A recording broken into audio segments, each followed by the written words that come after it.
president who told the entire country, if I do keep some CCAs, it will be a substantial raise. And he gave those poor people $1 an hour. And he's going to sit in front of you and talk about this as a monumental historic agreement.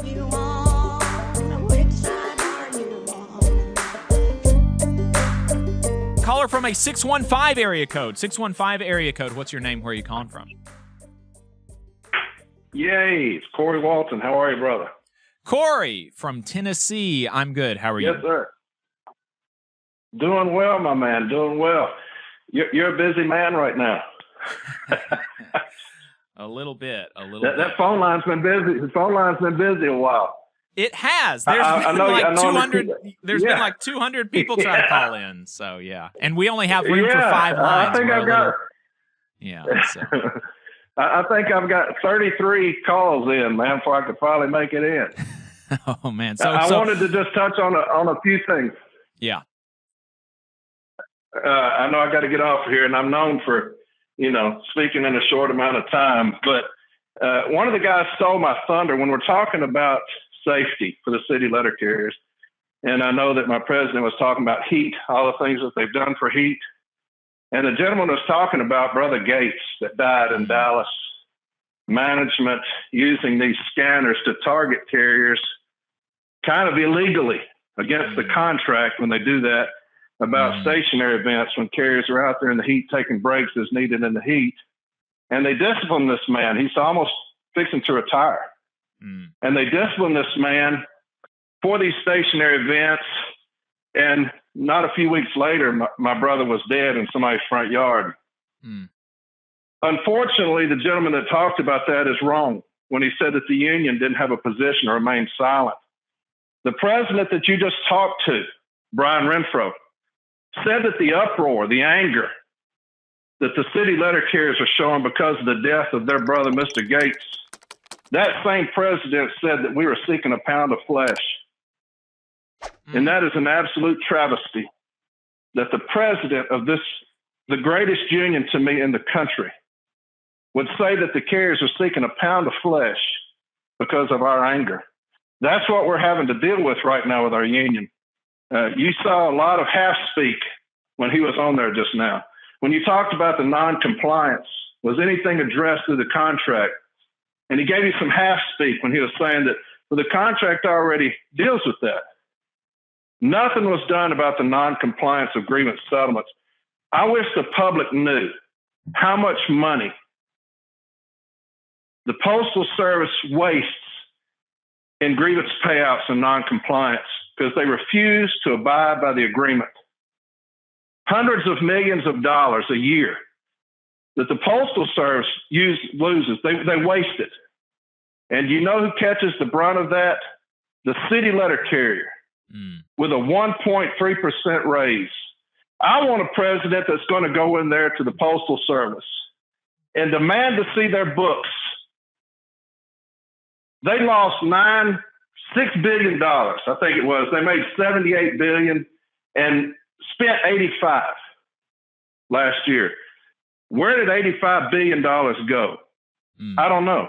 But our president refuses to be on the side of the city letter carrier when it comes to those expenses. He will always buy into the Postal Service's woe is me, we're losing money. The city letter carrier right now is in as bad a situation as we've ever been when we talk about the Postal Service is against us and our own union is against us. We have a president that refuses to stand up for the city letter carrier. And it's a travesty, my brother. I've never seen it like this in my life. When we talk about carriers being intimidated and harassed and bullied, the public should know about that. With these stationary events, carriers writing our president saying, hey, the toxic working environment on this workroom floor is getting worse and worse and worse. Management is using these scanners to intimidate and bully. They're watching carriers on the street, which goes against our collective bargaining agreement. And they write the president, and he tells them that that's just an inconvenience. Can you imagine the Teamsters president, the UAW president, telling their constituents that they're just being inconvenienced? I would dare say that those people would be in an uproar as well to protect their carriers, to protect their members. We're in dire straits, brother. We're in dire straits. I could go on for an hour. You know how I am, but I just wanted to clear that up. And the most important thing to me, and I'll get off of here, is we have these committee of presidents meetings where the presidents, they get together. We had one in Jacksonville, Florida. And our president gets up in front of everybody and talking about the CCA position, the city carrier assistant position. It should be done away with because it's antiquated with how we are today. And he says that going into this collective bargaining, anything short of an all-career workforce will be a non-starter. Those are his exact words. Anything short of an all-career workforce will be a non-starter. Later on, he kind of backpedals. And he says, if we do keep some portion of the CCA position, they will be kept with a substantial raise. They will get a substantial starting raise because they're making $19 an hour right now. That's less than fast food workers. They got $1 an hour raise. They make $20 an hour with this new tentative agreement. Now, here's the president who told the entire country an all-career workforce is a non-starter. If I do keep some CCAs, it will be with substantial raise. And he gave those poor people $1 an hour. And he's going to sit in front of you and talk about this as a monumental historic agreement. Brother, we're in trouble. We're in trouble as a city letter carrier craft, my man. You talk to a guy right there that speaks out of both sides of his mouth. And the city letter carrier is reaping the whirlwind because of that, my man. But I appreciate you taking my call. I know you're busy, brother. I have a lot more points, but I could go on and on and on. Maybe we'll have me on another time. How about that? Hey, 5 seconds. Just wanted to say that this is only possible because of our donors. If you want to see more of this, then consider donating yourself at tvlr.fm/donate. Yeah, no, totally understand, and I'm sure that Tyler will be talking about some of the stuff that you'd want to talk about when we have him on next week. What you said at the start of that, and then we'll let you go, and we got a couple more callers on the line.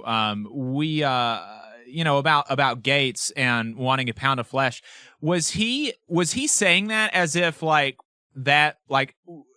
we shouldn't be making as big a deal about it as we are? Because when I could imagine saying that, like me saying that, and as an affirmation of my righteous fury. Like, yes, like I effing want a pound of flesh. Like, yeah, that's true. That's what I want, and we deserve it, and that's what I want. Is that the way in which he was saying it, or was it like a no? He was being condescending. Wow. What it was is management. They're mandated to do this heat illness prevention training, this HIP training. They're mandated to do that each year, and they falsified it nationwide. They intentionally falsified this training to make it appear like we had received this training when in fact we hadn't. He refused to confront that. He refused to take that to a national level grievance about management intentionally falsifying this HIP training. When Brother Gates passed away, the service immediately came out and they said, hey, well, he received this HIP training. He should have been aware of the hazards that the carriers go through, and he only to find out that they falsified his HIP training. So they lied to the entire country saying he received this HIP training. So we're telling everybody, file grievances on this HIP training. Brother Gates has now become the face of the city letter carrier in the heat with this HIP training falsification. And so people were addressing it over and over again to him. Hey, what are you going to do about it? We're filing these grievances. What are you going to do? Well, the carriers are just wanting a pound of flesh. He didn't say, I'm wanting my pound of flesh. He said, well, those carriers are just wanting their pound of flesh. And so that's how this son of a bitch feels, is that the carriers are just wanting a pound of flesh because management is killing us on these streets. And my president of the greatest union in the country is saying that the carriers are just wanting a pound of flesh. for the death of my brother who was fixing to retire, laying in somebody's front yard dead. And he's saying, well, the carriers, they're just wanting a pound of flesh. That's what we're up against, my man. Pray for us if you pray. Appreciate it, Corey. Thanks for the call. All right, brother. Take care, my man. We'll see you. Yep, you too. You just saw a clip from the Valley Labor Report. We are live every Saturday morning from 9:30 a.m. till 12:30 p.m. And we pride ourselves on keeping all of our content free to everybody so that we can talk to as many working folks as possible. If you support the work that we're doing, you think that it's important, you think that it's good, then consider making a monthly contribution to the project, and you can do that on our website, tvlr.fm.